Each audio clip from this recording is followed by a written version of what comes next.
Hello students, in this lecture we will do question answers of chapter number 2 Nationalism in India.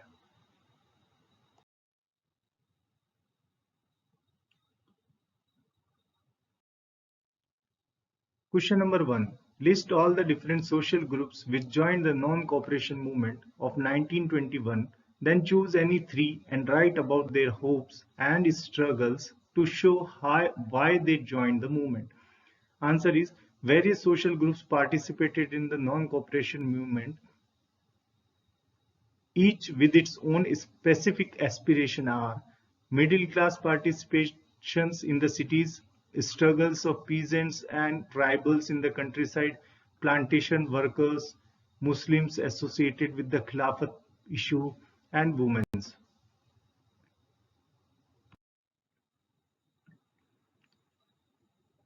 We have to discuss any three of these. First one is middle class participation in the cities. The middle class joined the movement because the boycott of the foreign goods would make the sale of their textiles and handlooms go up. How they struggled? Students left government controlled schools and colleges, headmasters, teachers resigned, and lawyers gave up their legal practices. Point number 2, the council elections were boycotted in most provinces. Point number 3, foreign goods were boycotted, liquor shops were picketed, and foreign clothes burned.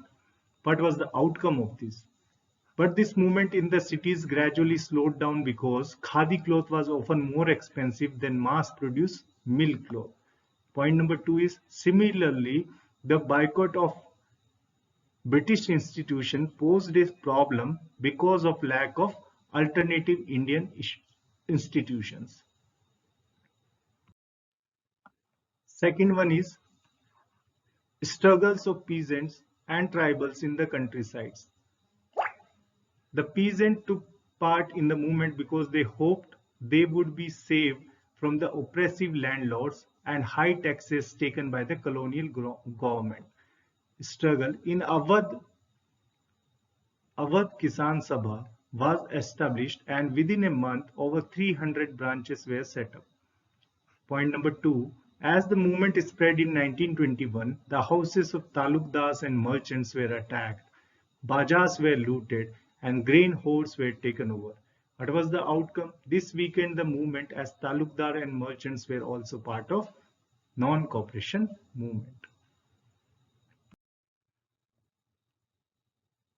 Third one is Swaraj in the plantations.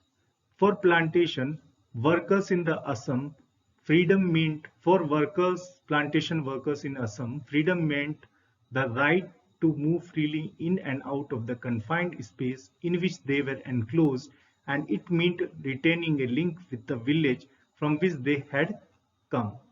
Struggle under the Inland Immigration Act of 1859, plantation workers were not permitted to leave the tea gardens without permission, and in fact, they were rarely given such permissions. Point number 2, workers defied the authorities, left the plantations, and headed home. They believed that Gandhi Raj was coming, and everyone would be given land in their own villages. What was the outcome? They, however, never reached their destination. They were caught by the police and brutally beaten up. Question number 2. Discuss the Salt March to make clear why it was an effective symbol of resistance against colonialism. Okay. Answer is Mahatma Gandhi found in salt a powerful symbol that could unite the nation. On 31st January 1930, he sent a letter to Viceroy Irvine stating 11 demands, and if not fulfilled by 11th March, the Congress would launch a civil disobedience campaign. Okay. Point number 2. The idea was to make the demand wide-ranging so that all classes could be brought together in a united campaign. Third is the most important demand is to abolish the salt tax. Salt was something consumed by the rich and the poor alike, and it was one of the most essential items of the food. Point number 4, the tax on salt and the government monopoly over its production. Mahatma Gandhi declared revealed the most oppressive face of British rule. Irwin was unwilling to negotiate. Viceroy Irwin was unwilling to negotiate. So on 12th March, Mahatma Gandhi started salt march from Gandhiji Ashram in Sabarmati. Point number 6. On 6th April, he reached Dandi and ceremonially violated the law manufacturing salt by boiling seawater. This marked the beginning of the civil disobedience movement.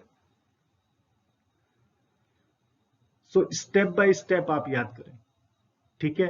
Mahatma Gandhi कहते हैं कि salt was a powerful symbol that could unite the nation, और 31 जनवरी 1930 को he wrote a letter stating 11 demands which are to be fulfilled by 11th March. Okay, the Congress, if not fulfilled, then Congress will launch a civil disobedience campaign. The most important demand was of salt tax, to abolish the salt tax.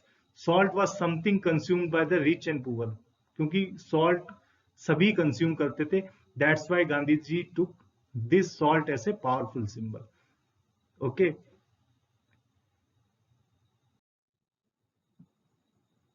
Question number 3.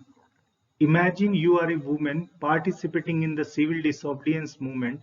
Explain what the experience meant to your life. Answer is, this answer actually you have to write of imagining you are a woman, but I have written a model answer. Before civil disobedience movement, women participation in national movement was limited. Moved by Gandhiji's call, women began to see service to the nation as the sacred duty of women. During Gandhiji's salt march, I, along with Satyagrahis, participated in protest marches, manufactured salt, picketed foreign cloth and liquor shops, and many of us went to jail. Nationalistic feeling generated inside me, and I felt proud to be part of the salt march. Also, I realized the strength of Satyagraha. For me, the movement was the most liberating experience, and it truly marked women's entry into the public sphere.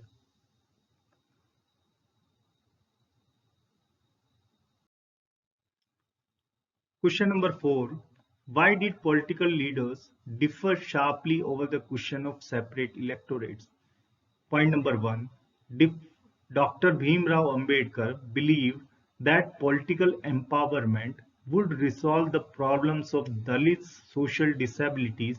He clashed with the Mahatma Gandhi at the second round table conference by demanding separate electorates for Dalits.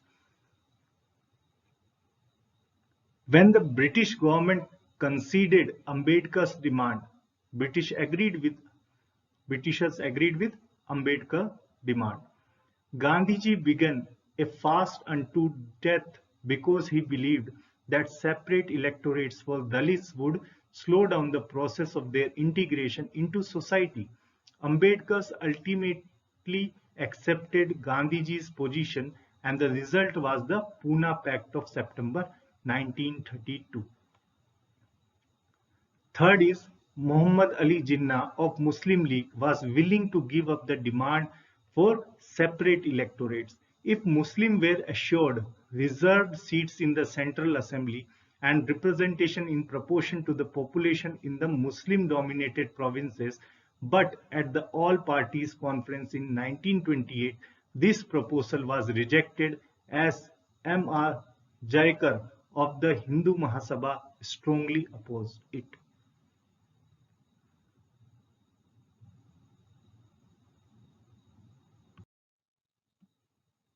Thank you, students.